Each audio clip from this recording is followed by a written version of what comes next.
Major support for Do the Math has been provided by Chevron, the Kern County Superintendent of Schools, Edison International, Valley Strong Credit Union, California Resources Corporation, Panama Buena Vista Union School District, Bakersfield City School District, and Kern High School District, with additional production assistance provided by these supporters of education in Kern County and throughout the state of California.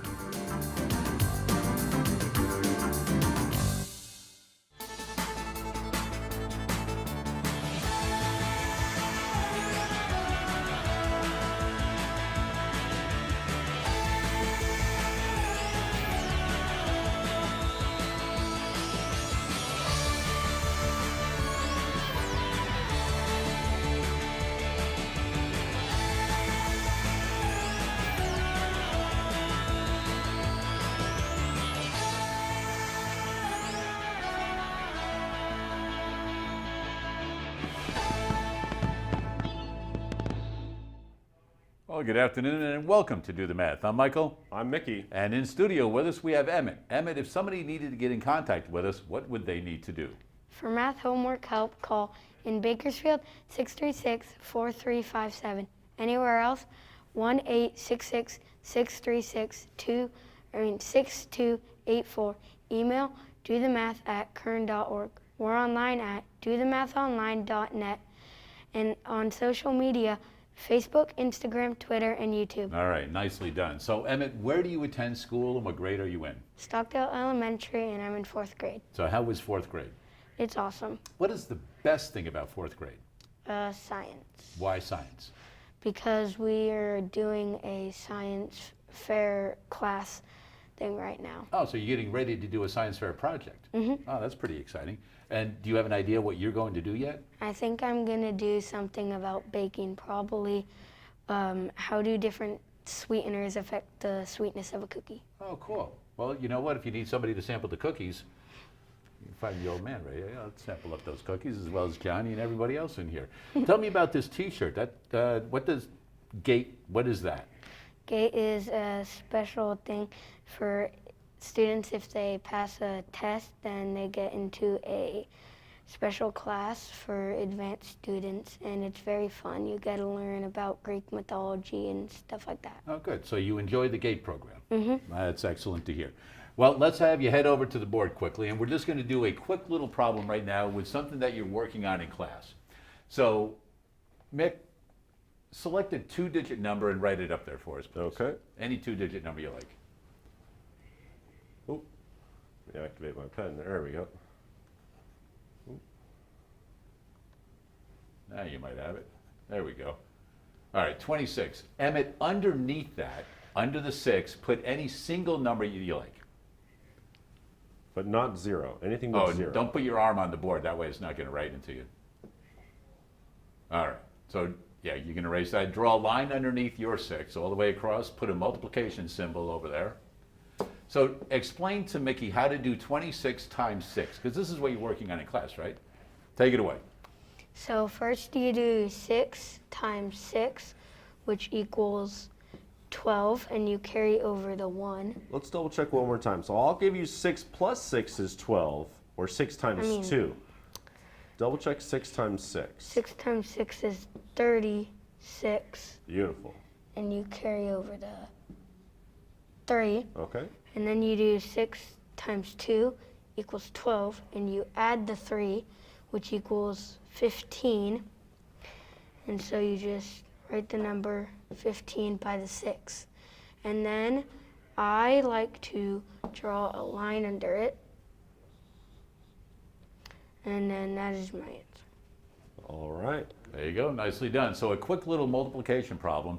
And Mick, what we're going to do is, Emmett has not done double digit by double digit yet, so we're going to move into that later on. But nicely done right there, Emmett, on your first problem of the afternoon. And just a little reminder, you call in to do the math. Today is the final day to win a pass to Holiday Lights at Com. Holiday Lights at Com is back. Drive through this 3 million light extravaganza from the comfort of your car. All brought to you by Dignity Health. Enjoy countless colorful displays with the whole family. All right, there we go. Today is the final day if you would like to win a pass for your entire family to go see Holiday Lights at Com in a vehicle. All you have to do is phone in today. We do your math problem before we go off air at 5 o'clock, and you have yourself that pass. And you know what? Even if you email today at dothemath@kern.org, and we can take care of that problem on email for you, we'll also send you a pass for that. Time now for today's Math in the News.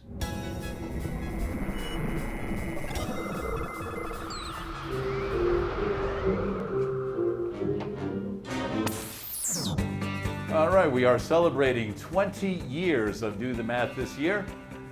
Quite an accomplishment. This is the ending of our first half of this 20th year, and we are fortunate enough for today's Math in the News to have somebody in studio with us that is an integral part of Do the Math and has been for many years.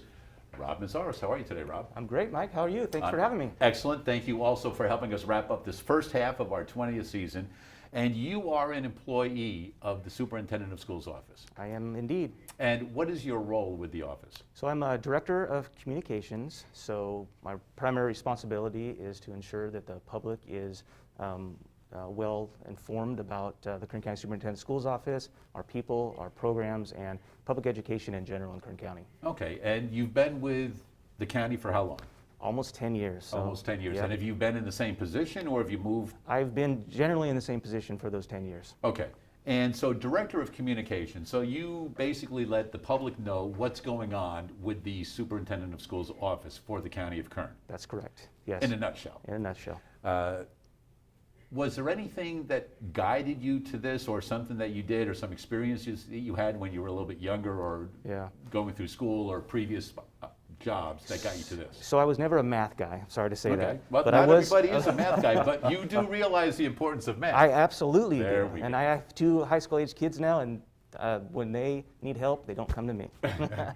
So, but to answer the question, yes, I was always, I love to write. I love to tell stories. And in high school, I got involved in the journalism program. Okay. And I just loved it, sparked my interest. And so in college, I pursued a degree in journalism at Chico State and got into the communications and public relations field after that and worked my way on up. So communications is a broader or wider area than journalism, correct? That's right. Generally, when we talk about telling stories, we talk about the written word a lot, but also it's about verbal communication like you and I doing right now, interviews and things, but also talk about visual communication and visual storytelling with photos and videography and infographics and those types of things. So Okay. it's all encompassing. Good. I was going to say we have a little clip to look at Oh, right perfect. You deal with communications. What kind of math are you doing, though? Well, to be quite honest with you, I was never very good in math, so that's why I chose the route to my degrees in journalism. Okay. So I do very little math on a day-to-day basis, but there is, of course, always the budgeting aspect and things like that. What I can say is I have a 4th grade daughter who is, her math is hard for me, so. Okay, so it's getting progressively harder. Exactly, For, and she's having more and more homework, and quite frankly, she'll be a caller very shortly. Good. Because Well, her that's- father is not very good at helping her. That's funny because, I mean, I had no idea what they were going to show, but you still, I still don't am- consider yourself very good at math or a math person. And that was a long time ago because my daughter is now a senior in high school and applying to colleges. There you go. So 8 years ago. Yes, yes. And now let's bring up the math thing because I know you have a camera in your hands quite a bit. I do. So there are some numbers in how a camera works and things behind that that you need to know some math with what's going on. So can you explain a little bit about that? You're going to throw me a curveball right now Oh, on my easy. TV? No, I'm just going things like aperture, I'm different types of lenses, things an like that. auto. I'm an auto kind of guy, so it does the math for me, Mike. Okay, well, there you go. So that kind of stuff. You're responsible for everything that the public sees That's right. as well as reads about. That's correct. So what part, I mean, you're obviously doing more writing, I think. And if somebody needs an interview for a TV station, you're the one they go to, is that correct? Yeah, so my job is really to know a little bit about a lot of things, or be able to find the people who know, or the experts in a topic, and put those people in front of the camera. So I typically do a lot of the media interviews, and particularly around the COVID time, I was called on to do a lot of different media interviews because I was there going to say, you were pretty busy back yeah, then. so there's a lot to learn, a lot to communicate, a lot to combat some misinformation and things that are out there. So it's been a challenge, but it's been a great learning experience. So you're on the front line, and you obviously need to know more than a lot of other people because you are the go-to person to get information from. That's right. As far as the county is concerned. Yeah. So obviously things have progressed in a positive manner for schools. Yep. What do you see coming for the second half of the school year and possibly next school year? Anything like out there that you can kind of forecast right now? Yeah, I just hope that things, we seem to be in a slightly better place now than we were at the beginning of the school year. The modeling shows, that we've been watching public health, that things may go up again, but ultimately, getting the kids in class and keeping them in class is key because nothing replaces the magic that happens inside the physical classroom. And for that whole year or plus that we weren't able to do that, so the kids and they really suffered. And right. Yeah. And it's so hopefully better times are ahead of us. I'm sure they are. And you know what? We appreciate you taking that time because I know you are a busy guy with Steve up on the 7th floor. Yeah. A lot of things going on with the county office. Do the Math is just a small little part of everything that goes on. But we do appreciate the 10 years that you have been with Do the Math. Absolutely. As part of our 20-year celebration. It's been my pleasure to help spread the good word about Do the Math over the years. We appreciate everything that you do because every time you snap a photo and that goes out, more people learn about Do the Math. And I put you on the news a few times, right, Mike? Yeah, well, you make me get up early in the morning, go do these interviews and stuff. I thought you were the director of communications. You go out there and do those interviews at 5 a.m. or 6 a.m. Anyway, Rob, thanks for coming in today. And that is today's Math in the News. 636-4357 is the phone number. We do have phone tutors usually every Tuesday and Wednesday throughout the regular school year. Today, December 8th, is the final day of live broadcasting for this first half of our 20th season. And we had an opportunity because during the holidays, a lot of people go shopping. They do. And there's a pretty big place right at the base of the grapevine, the Tohon Outlets. All right.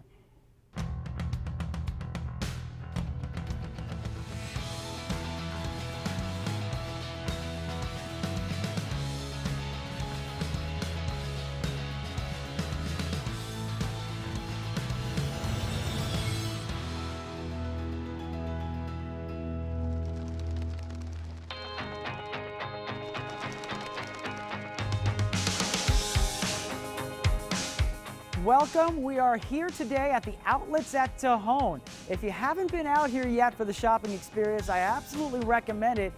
It definitely opens things up. And today we're going to explore the outlets with Becca Bland, Marketing Director. Becca, thanks so much for having us today. Yeah, thank you for having me. Becca, tell us a little bit about the story of the outlets at Tohon as far as its origin, its role that it plays, and how it sets itself apart as far as other shopping experiences. Right, so we say the outlets at Tohon is a huge lifestyle center. It's not just clothes and shoes.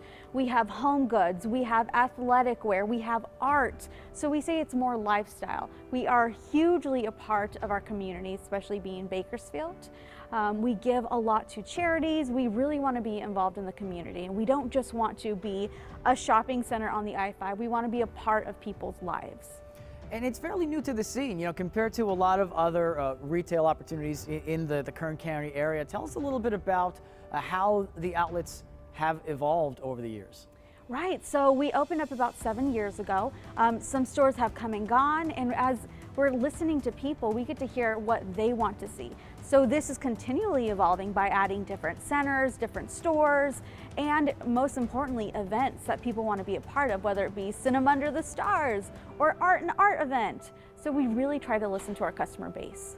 And what really makes it a very unique experience is the fact that you have shoppers and visitors from throughout California based off of the nature of its location. So tell us a little bit about how the positioning of the outlets at Tohon is very different from other shopping experiences that some of our friends in Bakersfield might be used to. Right, so you said throughout California, but it's not just California. We see people throughout the world. We are so close to LAX, so we have a lot of buses, tour buses going through. So we see people from all around the world.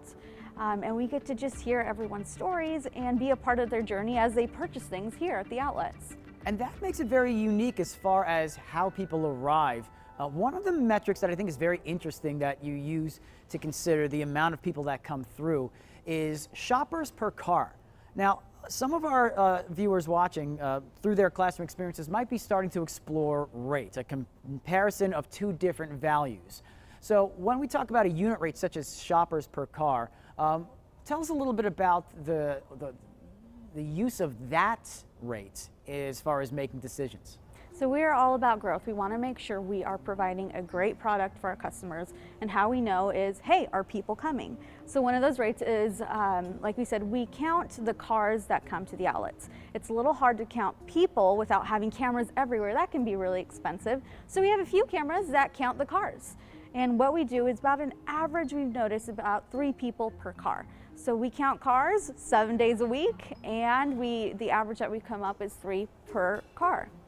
Having that information, knowing how many cars come in and then figuring out how many people per car, that's going to give you some information, and we can kind of demonstrate this here about how many people are visiting the outlets. Absolutely. So we can take a look at, the business year is broken down into quarters. So quarter 1 would be January through March. Mm-hmm. So we know that, for example, in January there were 50,899 cars that came through. Mm-hmm. And we know that there were 25,513 in February and 60,774 in March. So for the total of those 3 months, that's 137,186 I'm going to cars. write that down. Yeah, so we absolutely. have 137,000. 137,186. So that's quarter 1. And per car, we're averaging about 3 shoppers per car. Correct. So to find out how many shoppers, and this is still a very broad, just kind of general estimate, but it's a good indication, you would multiply the total number of cars by 3. Correct. And that's how we get our total shoppers for quarter 1. And so, you obviously can use a calculator for this. I know some students are still working through a standard algorithm or area model, but that comes out to 411,558. So what that means is that you are estimating that just over 400,000 people are coming through to make purchases and shop and explore the outlets at Tohon. Right, and what's also great about this number is we compare each quarter. Hey, what quarter is doing better? What's not doing better? And we can say, is it holidays? Is it the weather? What can we do different to continue to get these numbers? And it's really interesting with those numbers because that's not only going to inform how many people are coming through, but the amount of business that stores might be doing based off of how much space they may have in, within their door. So when we come back, we're going to explore that metric a little bit further. But for right now, we're going to send it right back to the studio. Mike, take it away. All right, thanks for that, Devin. A lot of great stuff going on at Tohon. All together, we had an opportunity to go visit Tohon Ranch, learn a little bit about that. Obviously, the Tohon outlets today, and we recently went out and visited the Tohon Conservancy, and we'll be bringing that to you later on this year. Some extraordinary things going on. It is a big part of Kern County. Anyway, in studio we have Emmett, a 4th grade student from Stockdale Elementary, part of the GATE program. But right now we have a bonus Math in the News.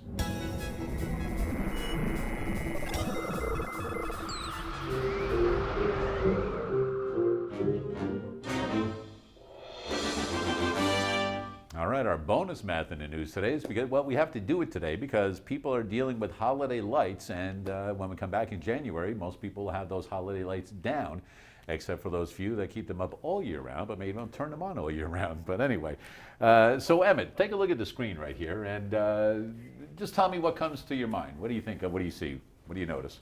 Christmas. There you go. Looks like Christmas time, right? Yeah. Holiday lights. Do you ever have to help with the lights? Like, do you guys put lights up at your house, inside or outside or anywhere? Yeah, but I never have to help do that. You got it easy right now, son. Wait until you get a little older. You have to deal with the lights. They come sometimes all jambled up and scrambled up and intertwined and things like that. Have you ever seen that? Yeah. Sometimes it's a mess to get them untangled. That's kind of why I've selected that first photo up there. Some houses are very decorative yet plain, might say, with the plain white lights around it. An elegant, classic look right there. And the same thing with the trees and the garland and things and the bows down below that. And background music is always nice also. And you can see the trees nicely decorated and pretty monochromatic here with just the single color going on, all right? So now let's go to another one. So what do you notice with these ones as opposed to the first one? They're a little more decorative and colorful. Yeah, a lot more decorative and colorful, right? Do you like these ones more or do you like the previous ones more? I like these ones more You like these ones more. Why do you like these ones more? because I like to look at more lights. You see more lights, right? Well, you can see millions of lights out at Holiday Lights at Com, but I just wanted to show a contrast between this. So these, do you think it would cost more for a house to run these kinds of lights or the first set? The first set. The first set? Mm-hmm. Do you think it would cost more or less? Less for the first, There you go. more for Okay, the so second. less for the first set. These obviously have more lights, probably going to be more expensive, right? Mm-hmm. And it takes a lot of work to put these all up and probably as much time to take them down again, right? A lot of work, a lot of people like that kind of look right there, and everybody has their own taste. But as far as we're doing some math right here, let's take a look at this. So we're going to multiply the wattage by the hours per day the lights will be on. Then divide by 1,000 to find the kilowatt hours, okay, per day. Multiply that per day by your cost of power usage, and this is on your electric bill. So here's what you can do. I know you're in 4th grade, Emmett, but it's never too young to start understanding what you're going to have to pay when you get older. And if you understand how an electric bill works now, you will be way ahead of the game, even if you just know some basic stuff, all right? So if you think about it, the next time your parents get an electric bill, go, hey, can I kind of see it and just see a little bit about what's going on, all right? You'll learn quite a bit. Multiply the cost per day by how many days your lights will be on. So for these comparisons, each cost was based on 6 hours of use a day over 30 days. Now, a lot of people don't have these lights up for 30 days, but we just wanted to make it a nice even number, 30 days. 6 hours a day, you figure, let's say people put them on at 6 o'clock until midnight. That's an average use, okay? So we use the formula above, and we're going to go with 14 cents per kilowatt hour. So if you do all of the math with the formula above, incandescent lights. So, Emmett, do you know the difference between incandescent lights and LED lights? No. All right. Well, let's see. Mick, do you have any interest in throwing out any things that you notice or know the difference between incandescent or LED lights? Emmett, have you ever heard the story of Thomas Edison and his light bulb? Yeah. Okay. So when he first made that light bulb, he had to put a material inside of the light bulb. So for example, here's our light bulb. Okay. He had to find some material that when he put it inside and ran electricity through it, it would light up, but it wouldn't explode. The problem was when he first did this for the first couple hundred times, the filament or the material inside it would either explode, catch on fire, or do absolutely nothing. So he finally found the correct material or filament that would light up and stay lit without catching on fire or exploding or doing nothing. Okay. The problem was though, it takes a lot of energy to put electricity through it and light that light bulb up. Does that make sense? Mm-hmm. Well, now we have what's called an LED. LED stands for light emitting diode. Okay, so now instead of having this material inside of this piece of glass having electricity run through it to create a light, now it's almost like a little square. And inside of it, there's tiny pieces of circuitry. And when current is ran through it, it produces a light. So it takes a lot less energy to produce light from an LED, a light emitting diode, instead of an old school incandescent light bulb. Does that make sense? Mm-hmm. Okay. So when they talk about a C9 incandescent light at 175 watts, okay, you notice, I want you to think, what do you think is more energy, 175 watts or 4.8? 175. A lot more energy, right? That's why those lights cost $4.41 to run for those 30 days, okay? But if you run the same, even 100 lights, okay, but because they're LEDs, they take so much less electricity, they cost a lot less. It will cost you 12 cents to light up 4 times as many lights. So what do you think is a better option to buy? Incandescent bulbs or LEDs? LED. Absolutely right. So now there's a big push for lights to be made LED. because it takes a lot less energy, saving you a lot more money. Is that what Nicely we're done, looking for Mick. there, Mike? Round of applause right there. Mick, you know what? I'm going to take the microphone off right now, and I'm just going to step off to the side. When I threw that out there to you, I know you had no idea what was going on. You had never seen this before. I just wanted you to say something like, well, I know incandescent lights were the first ones. They've been around longer. They heat Well, I mean, if a we're lot going to more and explain they it, you cost might more. as well, go to why and how. And So you like science, right? Yeah. That was a free bonus science lesson right there from Mickey on There you the go. difference between incandescent and LED lighting. So one And science anyway, fair you took- experiment could even be measuring the difference in energy that one of these takes. All you need is a voltmeter, hook it up to the different types of lights. Now you have a science fair project that could actually help you figure out how to create cleaner energy and save the planet. So there you And go. when you become rich and famous off of this idea, because Mick brought that to you, don't forget where this all originated with the old man right here. And you come by and go, hey, look, you remember me? My name's Emmett. I was on the show a couple years ago. I know I'm only in high school now, but I'm a multimillionaire because I came up with this idea. New LEDs, that, that's right. we LEDs were of the doing. future. But anyway, Mick, thanks for taking care of the math on that for me. Yeah, too. yeah. That is today's bonus math in the news right there. All right. You hotshots ready to move on? Well, if it's anything like that, bring it on. Yeah, all right, let's go. All right. You and Emmett are going to work out another problem. Emmett, go ahead up to the board. And let's see. Emmett, how old are you right now? 10. 10. That's not a good number. It's got a 0 on it. It's going to make everything too easy. You're in 4th grade, so let's go with 14. So put 14 at the top. Times. Mickey's 25, so let's put 25 down below. Right underneath the 14, go and put a 25. Glad you did your age instead of mine. All right. We'd flip the numbers and add a little bit more. That's Yeah, okay. you flip them and add quite a bit more. All right. So, Emmett, this is new to you now, right? Okay, so you and Mickey are going to work through this together. All right, Okay. go to it. So Emmett, I want you to go ahead and take me through the first step that you're comfortable with, all right? Go until you begin to think, I'm not sure what's next. 5 times 4 equals 20. And then 5 times 1 equals 5 plus 2, so 7. And then I think you do a line and cross that one off. And that's it, I remember. Okay, so I want you to do one thing. I want you to erase that line that you made underneath the 70. All right. So here's where in multiplication things get a little trickier. All right, let's see if my board will connect for me. Okay, so you're correct. We do cross out this 2. We don't need it anymore, okay? Because before, what place value did we start putting our product in? 1. The ones place. What place value is this 5 in? The ones. The ones. Because ones times ones will keep me in the ones place. But now, what place value is this 2 in? The tens. The tens. What value does 2 have? Is it worth 2 or is it worth something else? 20. 20. Well, Emmett, what is 20 times 4? 80. 80. Can I put 80 right here? Does that work? No. No, I can't, can I? So when we do this math, we use something called a placeholder. So this placeholder can be an X, it can be a 0, whatever you want it to be. But it's a reminder that because this 2 is in the tens place, my answer cannot be in the ones place. Does that make sense to you? Yeah. Okay. So it's like saying 2 tens times 4. Well, you had 2 tens, 2, 4, 6, 8. Now I put the 8 down here. And I continue doing the same math that you did before. So if I did 2 times 4, what do you think would be next?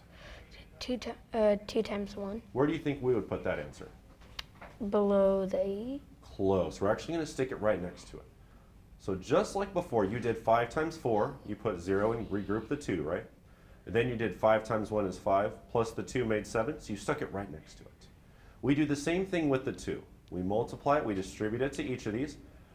Now, we already did 2 times 1. Are there any other numbers we have to multiply? No. No. So now we can add these partial products together. So now we just add based on their place value. Go ahead and add this up and see what we get.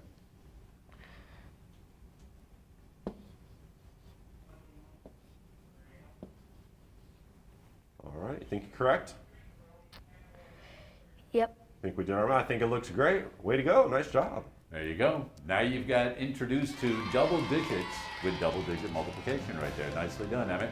We do have phone tutors available until 5:30 for some great work so far today. You've got yourself a meal courtesy of our friends at Grillin' Burgers. Yeah. Well, congratulations on that. If you have an opportunity to go to the Grillin' Burgers, Emmett, all you have to do is walk in, let them know you were on the math show, give them your certificate, and ask for Lydia. Lydia loves Do the Math. And that's why she is a sponsor of the show and gives you guys meals all the time. All right, so ask for Lydia and see if she's there. She'll set you guys up nicely. Anyway, we do have another opportunity to do a little more shopping, so to speak. Let's head back out to Tohon Outlets and visit with Devin.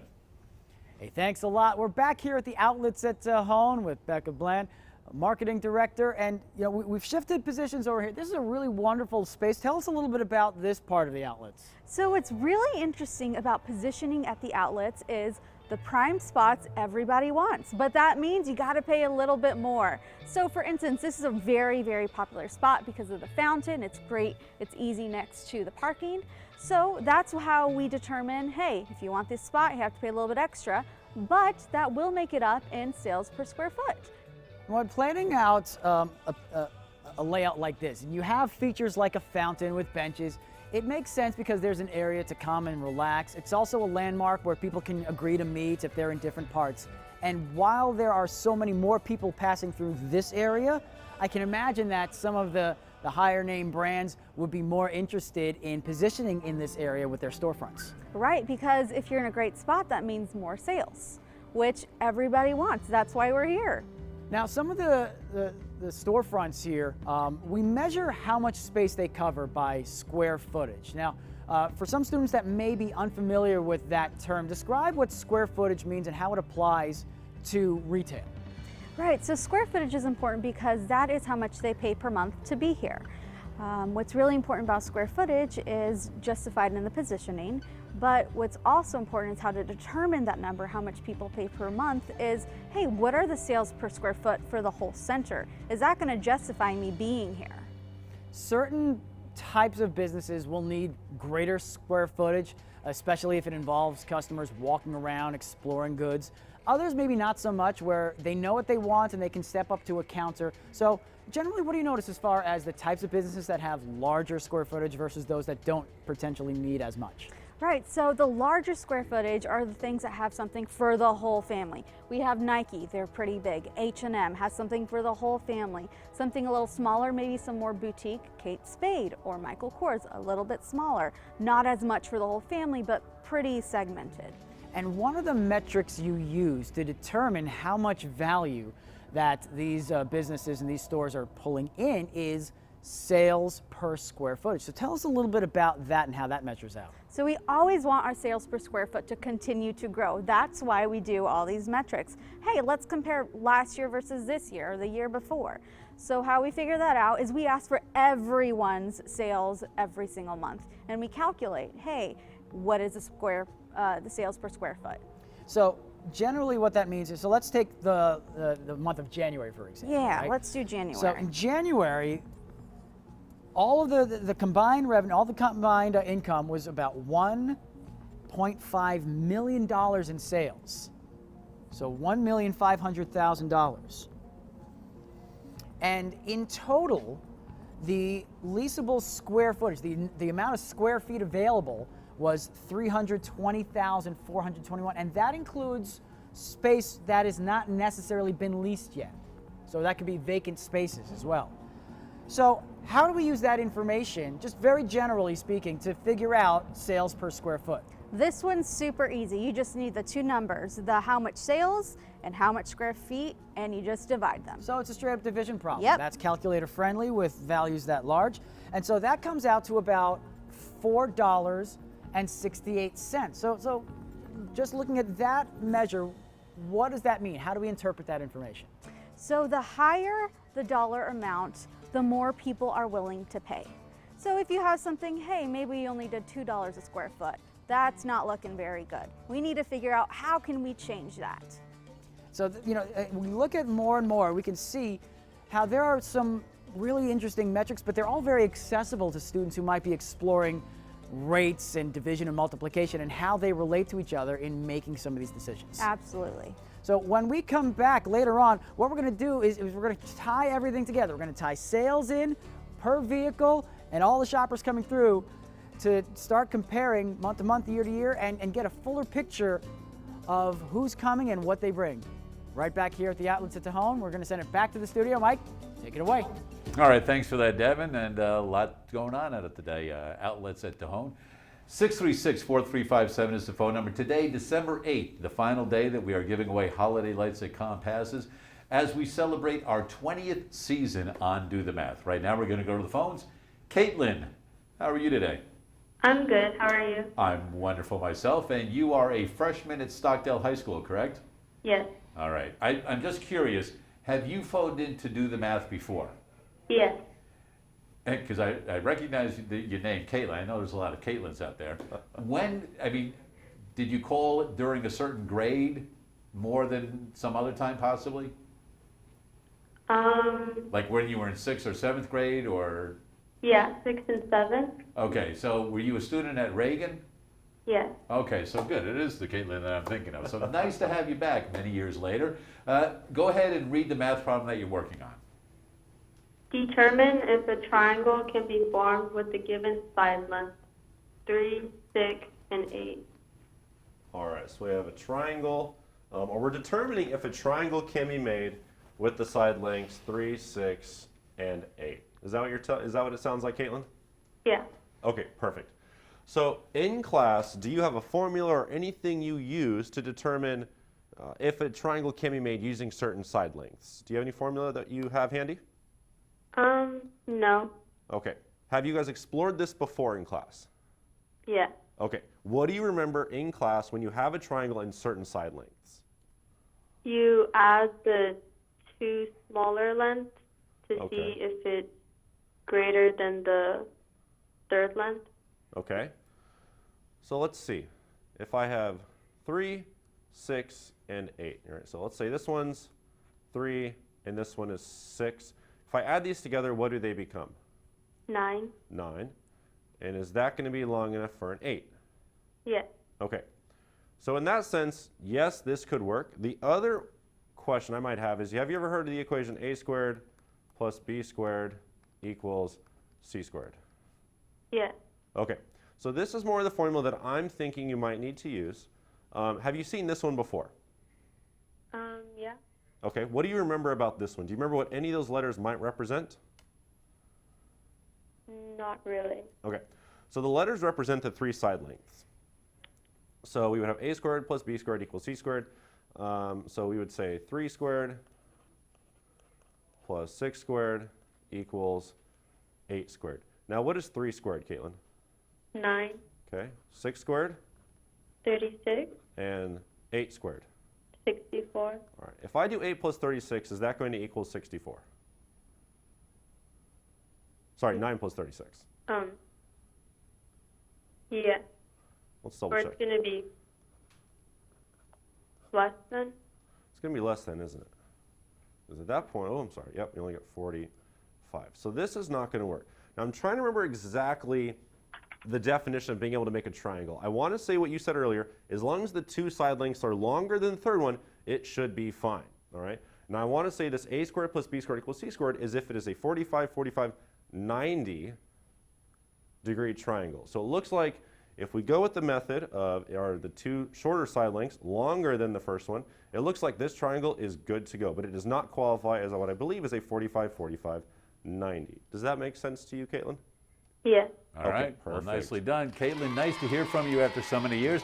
And for phoning in today, you've got yourself a pass to go see Holiday Lights at Com. So I'm sure your family will greatly appreciate that, being able to get that for them for the holiday season. All right, well, you know what? You've been doing a lot of work. So is Emmett. We're going to give you guys a break right now. We're going to learn a little bit more about computer information technologies with the kids at CTEC. So I describe my class more as a program than a class because we do lots of things. The basis of the class is computer technologies, which is computer repair, troubleshooting, computer networking, and everything that goes along with making networks function, from small networks to the internet and how the internet functions. And so my students are learning from the basics all the way to what makes the internet work.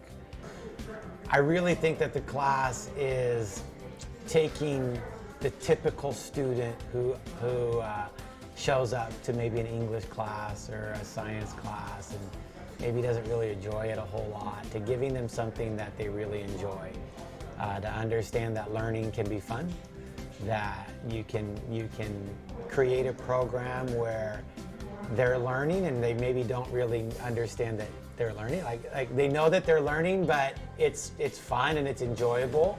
And so the learning isn't like their typical, I've gotta learn this English stuff, or I've gotta learn science stuff. It really is something that they've chosen to do. And I think that they can see that it has some value to them after they're gonna be done. I got inspired to this class because I thought it would be a challenge. This class uses math and IP addressing and some of the other coding bits that we do. My favorite part of the class, I would say, is just learning different things about computers and learning how to apply those things properly. Well, I like computers and in general. I like to code, find out more information, just adventure the computer, the environment mostly. Well, we use math and IP addressing, using binary numbers and using stuff like commands, which could basically help you trace or ping other people's computers, and then we use math a lot basically. My favorite part is just this whole classroom is just your big family and your friends, and then everyone in here just knows you, and then if you ever need help, you could just talk to any person in here in this classroom. If you guys want to enroll in this class, then this class basically will definitely help you in the future. This will provide you with work experience and then internships, and then maybe after school, and then you can get a job. I always liked IT, and so then when I noticed that there was an IT class, I just decided to join it because it always helps to expand what you know. We actually learn binary, which is a different number set using zeros and ones, and it's very complex, and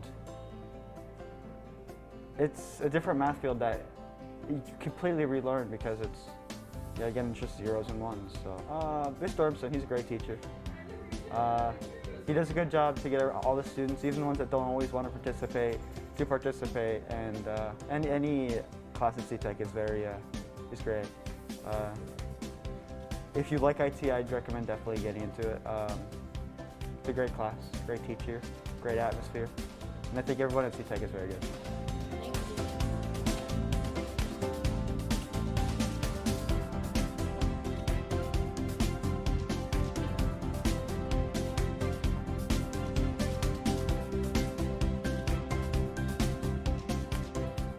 And once again, a big thanks to the staff and students at ROC and CTEC. They have been part of Do the Math for many, many years. We are celebrating our 20th season this year.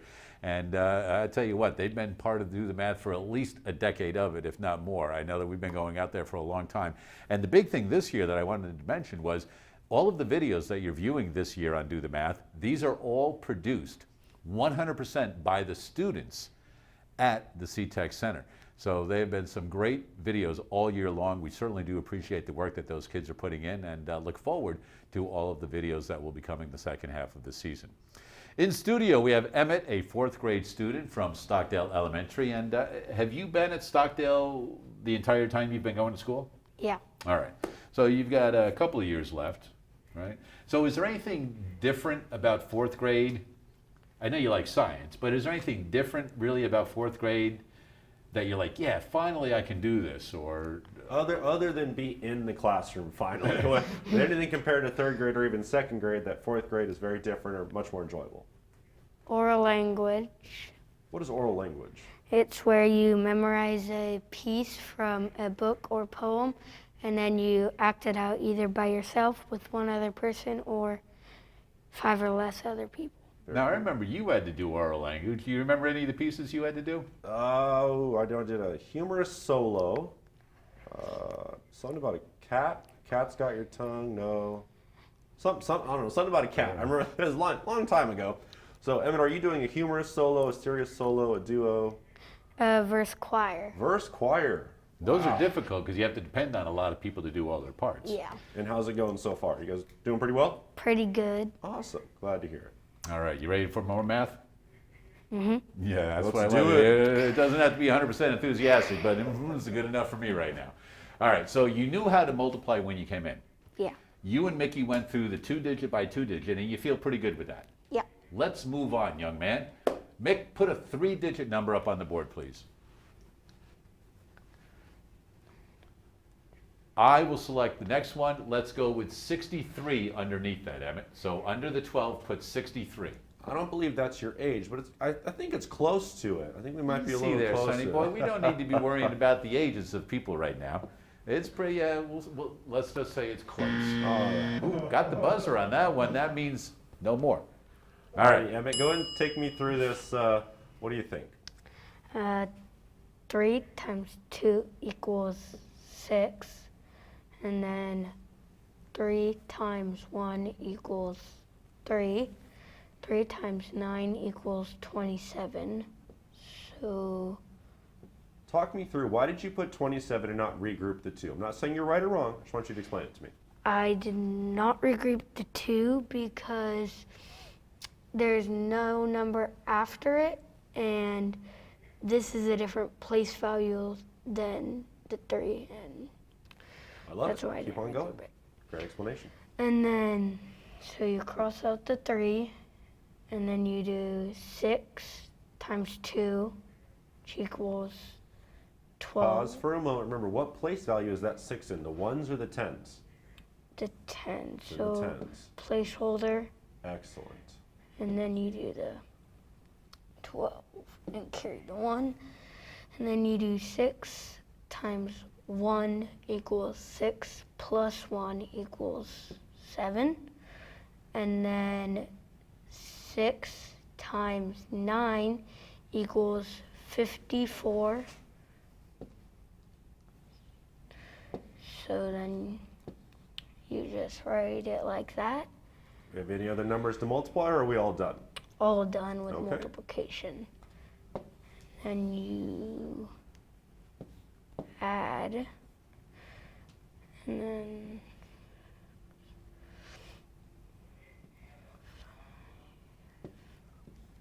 okay, 1, 7, and then 5. All right, what is our final answer if you had to read it aloud? 57,456. Absolutely. Great job. You are Way to go. expanding every problem that you do, all right? So, Emmett, do you feel pretty comfortable with all of the different types of multiplication that you've done so far? Yeah. Excellent. Erase the board.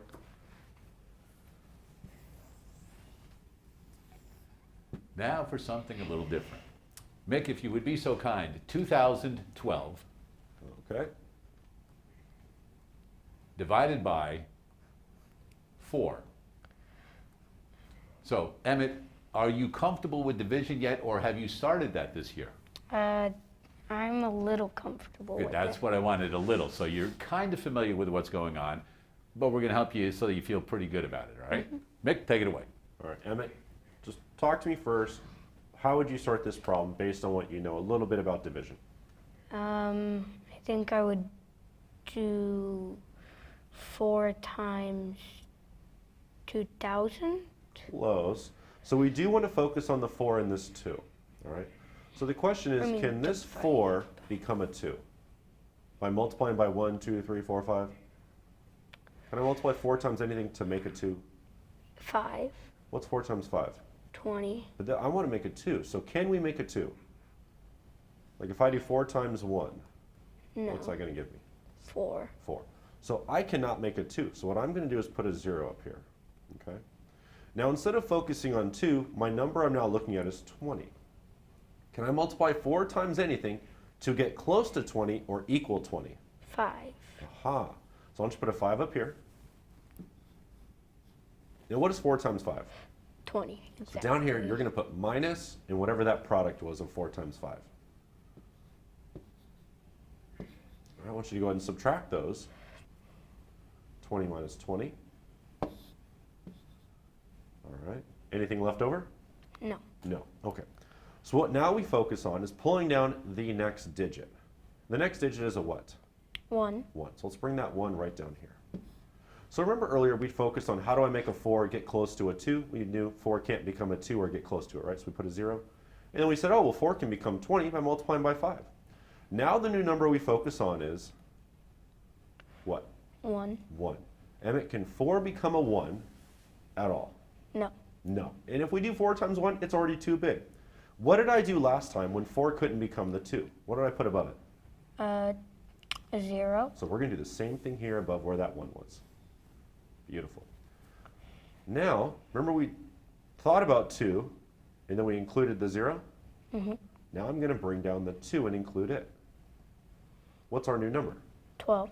Can 4 become 12 or very close to it? Yes. 4 times what? 3. Aha, let's put a 3 up top, just like we did with the 5. And 4 times 3 equals? 12. So now we'll subtract 12 on the bottom. Do we have any other numbers that we can bring down and continue dividing? No. So what we have at the top here is a lot of students say the answer. The mathematical term is quotient. Quotient is the name for an answer in a division problem. So Emmett, what is the quotient of 2012 divided by 4? 503. Perfect, absolutely correct. Now there is one way to check this, okay? And I'll give you guys 30 seconds to do that at the 30 most. seconds, here we go. So Emmett, 6 divided by 2 equals what? 3. Now I can check this by saying 3 times 2, what does it equal? 6.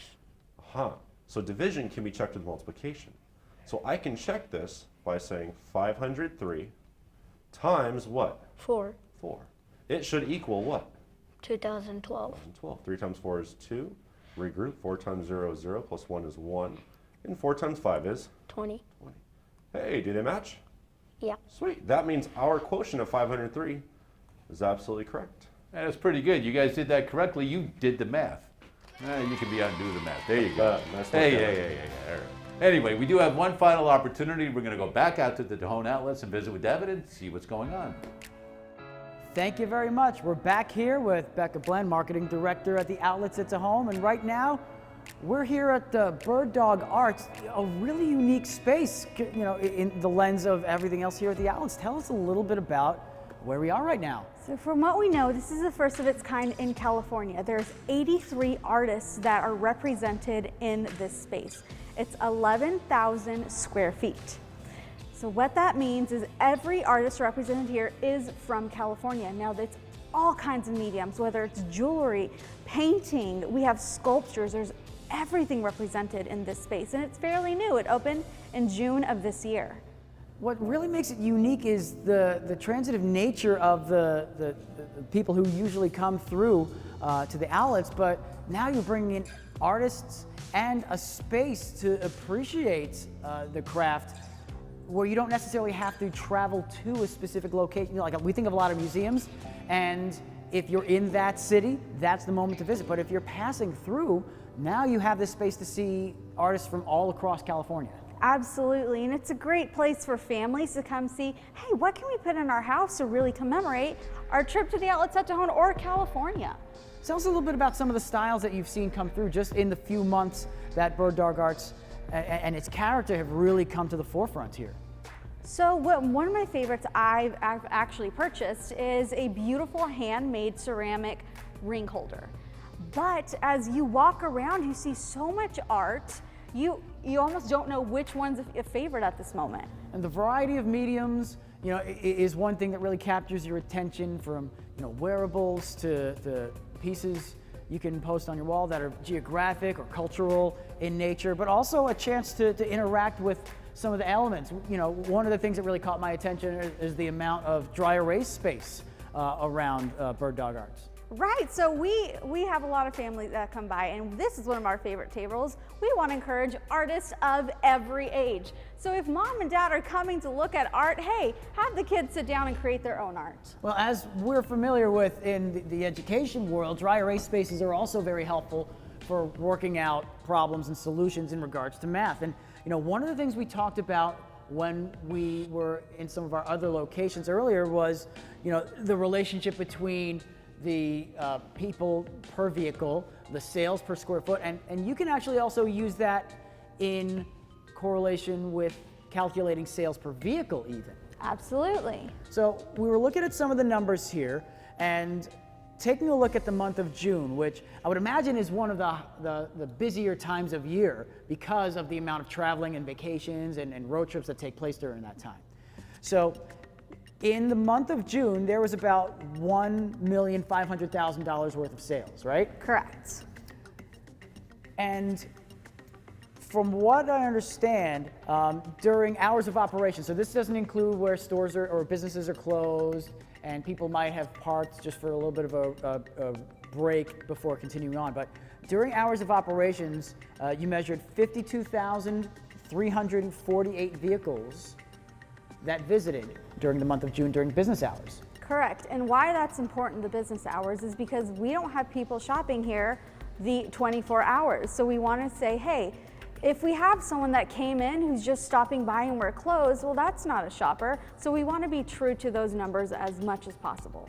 So when we have the amount of sales and the number of vehicles, we can actually figure out, on average, how much each vehicle is spending as they come through. Absolutely. And so how would we do that? So it's also just a simple division. Anytime you have that rate that involves with per, whatever your first unit is, you're going to divide that by the second unit. So when we think of per, it actually helps us out with recognizing that as a division operation. We think of per as for every or for each. And that's especially helpful when considering rates. For those of you in 6th grade and beyond, it's very helpful to remember. So when we divide 1.5 million by 52,348, that gets us to about $28.65. Now that's rounded off to the nearest cent for the sake of clarity and decision making. So tell us a little bit about what that means and how that relates to some other numbers you might see. So we really look at this rate to see, well, what are people buying? What is a way that we can do better to maybe encourage a little bit more buying, or the better quality of buying? Are they coming to just buy a t-shirt, or are they coming to buy t-shirts for the whole family? So it really helps us navigate, hey, what are we doing right and what are we doing wrong? And that's really helpful. Something as simple as division and an understanding of rates and statistics that you're starting to explore in the classroom right now can be very helpful in a situation like this in a business operation. So, Dr. Bland, thank you so much for your time here and having us here at the outlets at Tohon. Thank you for having us. For the last time today, we'll go ahead and send it right back to the studio. Mike, take it away. Like I said, a lot of great stuff going on at Tohon, including the ranch, the conservancy, and the outlets that we learned a little bit about more today. And just a wealth of information on that big chunk of land right here in Kern County. Programming note, today, December 8th, this is the final live broadcast for this year of 2021.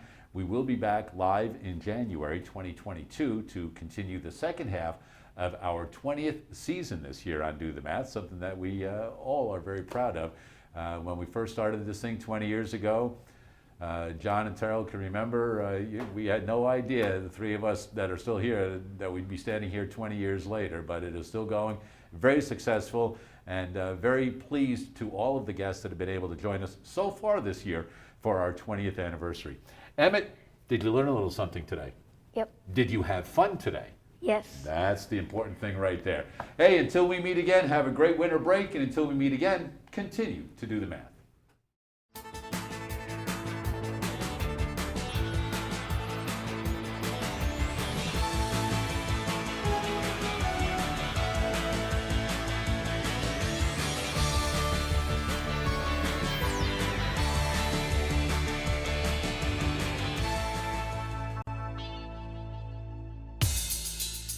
Major support for Do the Math has been provided by Chevron, the Kern County Superintendent of Schools, Edison International, Valley Strong Credit Union, California Resources Corporation, Panama Buena Vista Union School District, Bakersfield City School District, and Kern High School District, with additional production assistance provided by these supporters of education in Kern County and throughout the state of California.